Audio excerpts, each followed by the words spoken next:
Welcome to creepy cravings. اگر آپ اس channel پر نئے ہیں تو ہمارے چینل کو سبسکرائب ضرور کریں، کیونکہ میں اس چینل پر ایسے دل دہلانے والے ہارر سٹوریز آپ سے شیئر کیا کرتی ہوں۔ اگر آپ اپنی کہانی بھی مجھ سے شیئر کرنا چاہتے ہیں تو نیچے دیے گئے ای میل پر سینڈ کر سکتے ہیں۔ تو آج کی کہانی مجھے پونے سے زویا نے بھیجی ہے۔ چلیے آج کی کہانی شروع کرتے ہیں۔ میرا نام زویا ہے۔ میری پیدائش ممبئی میں ہوئی تھی۔ میں 22 سال کی تھی جب میری شادی میرے ابو کے قریبی دوست کے بیٹے سے ہوئی تھی۔ میرے شوہر کا نام اریب ہے۔ اریب IT سیکٹر میں جاب کرتے تھے۔ شادی کے کچھ مہینوں کے بعد ہی اریب کا ٹرانسفر پونے ہو گیا تھا۔ اریب کے ٹرانسفر کی وجہ سے ہمیں ممبئی سے پونے شفٹ ہونا پڑا۔ اریب نے اپنے آفس کے پاس ہی ایک بنگلو رینٹ پر لے لیا تھا۔ وہ گھر کافی بڑا اور بہت زیادہ خوبصورت تھا۔ مجھے یاد ہے وہ دن جب میں نے اس گھر میں پہلی بار جب قدم رکھا تھا۔ میرے قدم رکھتے ہی مجھے ایک بہت الگ سی خوشبو محسوس ہوئی۔ میں نے اس چیز کو اگنور کر کے گھر کو ایکسپلور کیا۔ ہم دونوں کے لیے وہ گھر کافی بڑا تھا کیونکہ اس گھر میں رہنے والے تو صرف ہم دونوں ہی تھے۔ مجھے اس گھر میں مسلسل الگ الگ طرح کی مہک آ رہی تھی۔ میں نے جب یہ بات اریب سے بتائی تو اریب نے اس بات پر زیادہ توجہ نہیں کیا۔ ایسے ہی دن گزرتے گئے اور میں نے بہت سی عجیب سی چیزیں اس گھر میں محسوس کیا۔ ایک صبح جب میں اٹھی تو دیکھا اریب جلدی آفس کے لیے نکل گئے تھے اور مجھے کافی بھوک لگ رہی تھی، اس لیے میں فریش ہو کے ناشتہ کرنے کے لیے کچن کی طرف گئی۔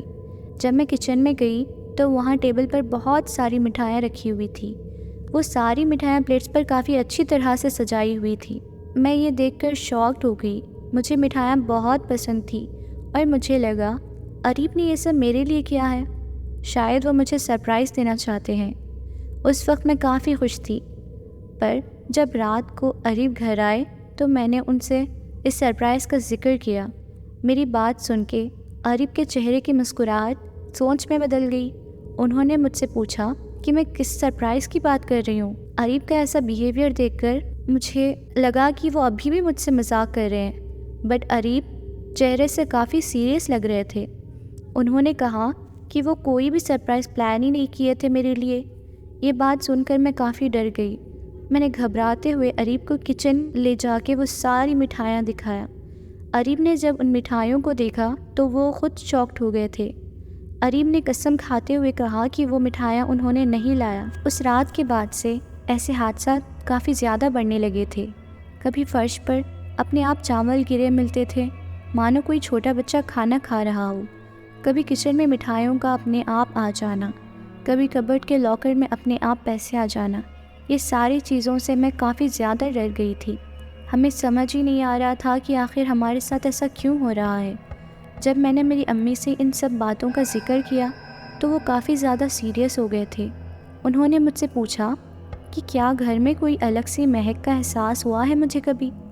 یہ بات سن کر میں بہت زیادہ پریشان ہو گئی کیونکہ مجھے اس گھر میں اکثر الگ الگ قسم کی خوشبو آیا کرتی تھی۔ جب میں نے یہ بات میری امی سے بتایا تو انہوں نے مجھ سے کہا کہ گھبرانے کی کوئی بات نہیں ہے۔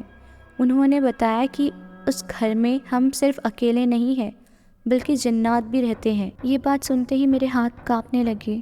جب اس رات اریب گھر آئے تو میں نے انہیں ساری باتیں بتائی جو کچھ مجھے امی نے بتائی تھی۔ میں نے ان سے کہا کہ میں اس گھر میں اب اور مزید نہیں رہ سکتی، پر اریب نے میری اس بات کو ماننے سے انکار کر دیا۔ انہوں نے کہا کہ یہ جاب کافی زیادہ امپورٹنٹ ہے تو وہ ایسے اسے چھوڑ کر نہیں جا سکتے۔ میرے کافی کہنے کے بعد بھی اریب میری بات ہی نہیں سنے۔ کچھ دنوں میں میرا ڈر کم ہونے لگا تھا۔ مجھے ان سب چیزوں کی عادت سی ہونے لگ گئی تھی۔ جو بھی مٹھائیاں کچن میں آتی تھی وہ اپنے آپ ختم بھی ہو جایا کرتی تھی۔ سب کچھ ٹھیک جا رہا تھا، بس ایک دن کچھ ایسے ہوا جسے سوچ کر میں آج بھی کافی خوف زدہ ہو جاتی ہوں۔ دوپہر کا وقت تھا جب میں گھر کی صفائی کر رہی تھی۔ میں الماری کے اوپر کی دھول چیئر پر کھڑے ہو کر صاف کر رہی تھی۔ الماری کافی اونچی تھی اور میرا ہاتھ زیادہ آگے نہیں جا رہا تھا۔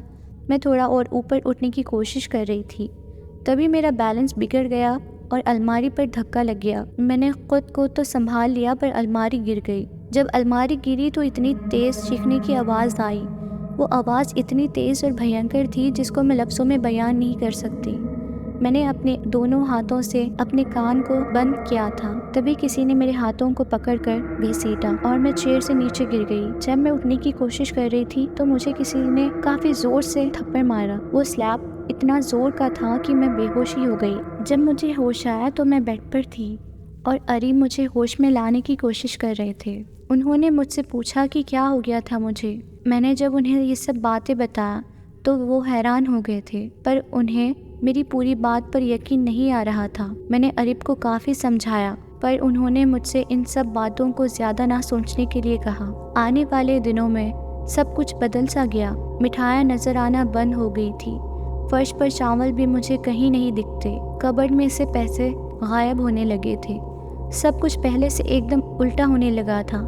یہ ساری چیزیں دیکھ کر اریم نے ایک مولوی کو بلایا۔ جب وہ مولوی آئے تو انہوں نے پورے گھر کو اچھے سے دیکھا۔ جب اریم نے ان سے پوچھا کہ آخر ہمارے ساتھ ایسا سب کیوں ہو رہا ہے تو انہوں نے جو بتایا اسے سن کر میں آج بھی کافی ڈر جاتی ہوں۔ انہوں نے بتایا کہ اس گھر میں ایک جنات کی فیملی رہتی ہے۔ انہوں نے بتایا کہ جو چاول فرش پر پڑے ہوئے رہتے تھے وہ ان جنات کے بچوں نے کھائے ہوئے تھے۔ انہوں نے مجھ سے پوچھا کہ گھر میں پرابلمز کب سے ہو رہی ہے۔ میں نے انہیں بتایا کہ جب سے وہ الماری گری ہے تب سے ایسے ہو رہا ہے۔ انہوں نے جا کے وہ الماری کو دیکھا اور جہاں وہ گری تھی اسے دیکھ کر وہ تھوڑا شاکڈ ہو گئے۔ ہم نے ان سے پوچھا سب خیر تو ہے؟ انہوں نے ہماری طرف دیکھ کر کہا کہ مجھ سے ایک جنات کا قتل ہو گیا ہے۔ جس وقت یہ الماری گری تھی اس وقت یہاں ایک جنات کا بچہ کھیل رہا تھا۔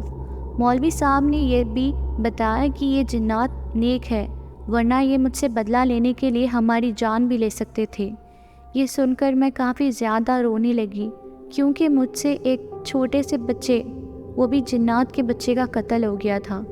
مولوی صاحب نے ہمیں اس گھر کو چھوڑ کر جانے کے لیے کہہ دیا، ورنہ اس جن کے ماں باپ کا غصہ ہم پر بڑھتا جائے گا۔ اس کے اگلے ہی دن ہم وہاں سے جانے لگے۔ ہم واپس ممبئی شفٹ ہو گئے تھے۔ اس گھر سے جانے سے پہلے میں نے اس گھر میں ان جنوں سے معافی بھی مانگا، اور آج بھی میں یہی امید کرتی ہوں کہ شاید وہ مجھے معاف کر دیے ہوں۔ امید کرتی ہوں کہ آپ نے یہ کہانی انجوائے کیا ہوگا۔ اگر آپ بھی آپ کی کہانی مجھ سے شیئر کرنا چاہتے ہیں تو ڈسکرپشن میں دیے گئے ای میل آئی ڈی پر میل کر سکتے ہیں۔ ویڈیو پسند آئے تو چینل کو سبسکرائب ضرور کریں اور ویڈیو کو لائک ضرور کریں۔ اپنی دوستوں اور فیملی کے ساتھ ہماری ویڈیو کو شیئر کریں۔ پھر آؤں گی میں ایک اور دل دہلانے والی ہارر اسٹوری کے ساتھ۔ تب تک کے لیے اپنا خیال رکھیں۔ Take care, bye bye.